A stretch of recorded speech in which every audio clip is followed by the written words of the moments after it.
सुवर्णपुर सहरर माँ जगदम्बा सुना दोकानरू ग्राहक होई लकेट किनिबा बाहानारे चोरी करिबा बेले धरा पड़िले युवक।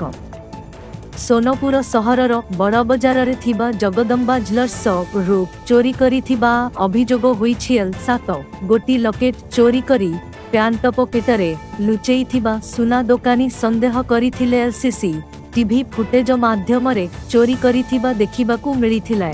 सर्च करी प्रमाण मिलिथिला जहार आनुमानिक मूल्य 20,000 टंका हेबो बोली सुना दोकानी कहिछंती। चोरी करिथिबा व्यक्तिଙ୍କୁ सोनपुर थानारे जिम्मा देले सत मात्र अभियोग करिबाकू नाराज हेबारु पुलिस केस न करी चोर मध्य आरामरे खसीगला। दोकानीଙ୍କ सामाजिक दायित्वहीनकू नेई जनसाधारण रे चर्चा जोर धरिछि।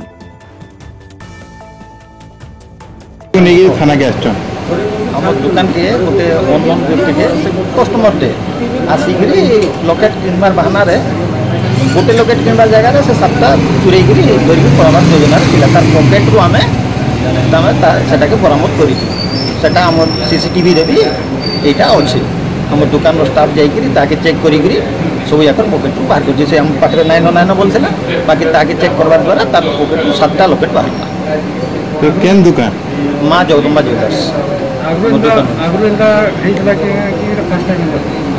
आगु जेनटा होता सेटा से निजे सरेंडर करके सेंता किसी नाई अभियोग है।